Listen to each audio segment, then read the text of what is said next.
मैं पॉइंट समझा सकूं कि जो आपको करने चाहिए। आप क्वेश्चन को पढ़ते हो, सर्कल को फिल करते हो, दोबारा क्वेश्चन पढ़ते हो, दोबारा क्वेश्चन आप 2 बार ही पढ़ते हो। जब एक बार आप क्वेश्चन पढ़ लेते हो और सर्कल को फिल अप करते हो, सर्कल करते हो, पूरा उसके अंदर फिल करना होता है, तो दोबारा जब आप पढ़ने के लिए जाते हो तो आपका माइंड डाइवर्ट हो चुका होता है। क्या हो चुका होता है? डाइवर्ट। आप क्वेश्चन को कितनी बारी पढ़ते हो? 2 टाइम्स पढ़ते हो। कितनी बारी? और अगर मैं आपको एक पेज दूं जिसमें मैं तमाम सर्कल्स के अंदर डॉट लगा दूं, ए लगा दूं, बी लगा दूं, सी लगा दूं, ए लगा दूं, 20 लगा दिए मैंने एमसीक्यूज डॉट, और मैं आपको देता हूं, मैं कहते हैं इसे फिल करना है। आपकी फिल करने की स्पीड कम होगी, तेज होगी? तेज हो जाएगी। सेम स्ट्रेटजी आप लोगों ने हैंड वॉच पहन के जानी है। जो क्वेश्चन पढ़ना है मैं वो बता रहा हूं जो मैंने फॉलो किया है, जो मैं अप्लाई करता हूं।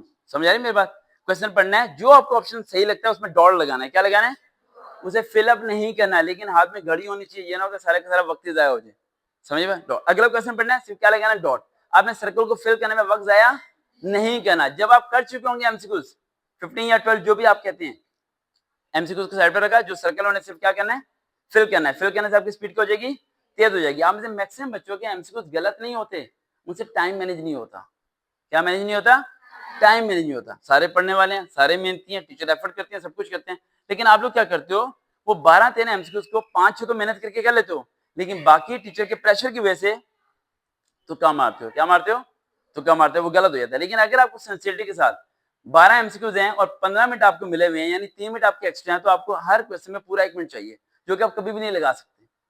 इसीलिए आपको सर्कल्स को फिलअप नहीं करना, सिर्फ क्या लगाना है?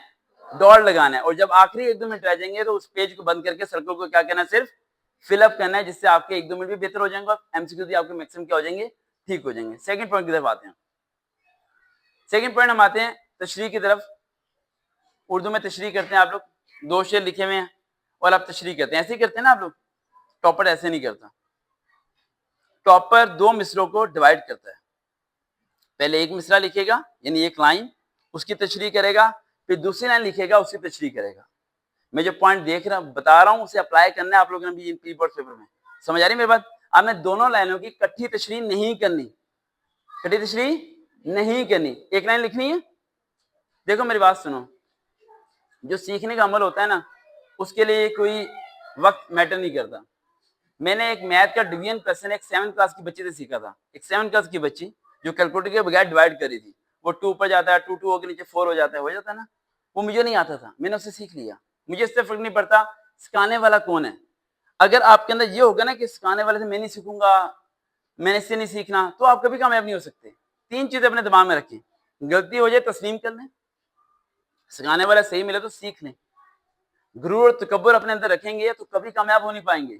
जितनी मर्जी कोशिश कर लें आप मंजिल तक पहुंच नहीं पाएंगे, क्योंकि आप सीखना नहीं चाहते, आप जैसे हैं वैसे ही रहना चाहते हैं। हमें बदलना है अपने आप को रोज बरोज। मैंने भी स्टार्टिंग में क्या बोला कि पाकिस्तान में रिकॉर्ड है मैं नंबर 1 पे हूँ, जिसके इतना स्टूडेंट्स की ड्रीम कंप्लीट हो चुके हैं। समझ आ रही मेरी बात? आप सर्च करेंगे तो आपको पता चलेगा बैकग्राउंड सारे का सारा। अब दूसरा पॉइंट जो मैं आपको बताने जा रहा हूँ, उर्दू की तशरीह का। आपने एक मिसरा लिखना है, उसकी क्या करनी है? तशरीह करनी। दूसरा मिसरा लिखा, उसकी क्या करनी है? आपने तशरीह करनी। यहीं से आप पहुंचते हैं आपकी इंग्लिश की तरफ। स्टैंजा करते हो ना, पैराफ्रेजिंग, क्या क्या हेडिंग देते हैं उसके अंदर? कोई स्टूडेंट बताएगा मुझे? पहले सांस लो। सर्वकार आपको नहीं खाएंगे, सर्वकार बर्गर खाते हैं, ठीक है, बिरयानी खाते हैं, कोरमा खाते हैं, स्टूडेंट्स को नहीं खाते। देखो स्टूडेंट्स के लिए मैंने सब कुछ सेक्रीफाइस किया, सब कुछ सेक्रीफाइस किया। लॉट ऑफ दी जॉब्स मैंने छोड़ी हैं सिर्फ आप लोगों तक पहुंचने के लिए और हजारों बच्चों तक पहुंचने के लिए। तो ये हार्ट बीटिंग जो तेज हो रही है ना, इसे कंट्रोल करो। रोजे में मुझे पता है हालत मेरा भी खुश्क हो रहा है, बोलना है, मैंने आप सुबह से बातें बोल रहा हूँ स्टूडेंट्स के पास जा जाके, तो मुश्किल टाइम है मुझे पता है, लेकिन फेस करना, मैंने निकलना है यहाँ से। लेकिन अगर कोऑपरेट नहीं करोगे तो कुछ सीख नहीं पाओगे। एक खौफ, एक डर दिमाग के अंदर बैठा हुआ है कि मुझे सर खा जाएंगे, ये पता नहीं लोग क्या बोलेंगे, वो क्या सोचेंगे। कुछ भी नहीं होने वाला, बिल्कुल रिलैक्स हो जाओ। कोई एक स्टूडेंट बताएगा क्या जब स्टैंजा करते हो तो उसमें कौन कौन सी हेडिंग देते हो? कोई एक स्टूडेंट, कोई एक नहीं देते हेडिंग? हाँ बता दो बेटा, बताओ।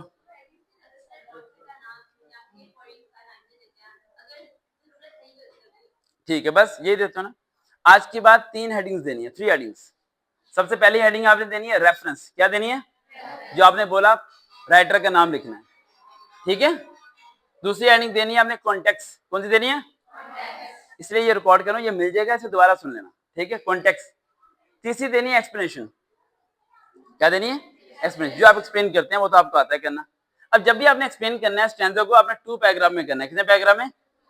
एक पैराग्राफ लिखना शुरू किया, लिखते लिखते सेंटर में आना है, सेंटर के बाद नीचे वाली लाइन से सेंटर से शुरू करना है। आप में मैक्सिमम बच्चे क्या करते हैं, एंड पे जाते हैं और उससे नीचे एंड पे एक अल्फाज लिख के आगे शुरू करते हैं, ऐसे करते हैं ना।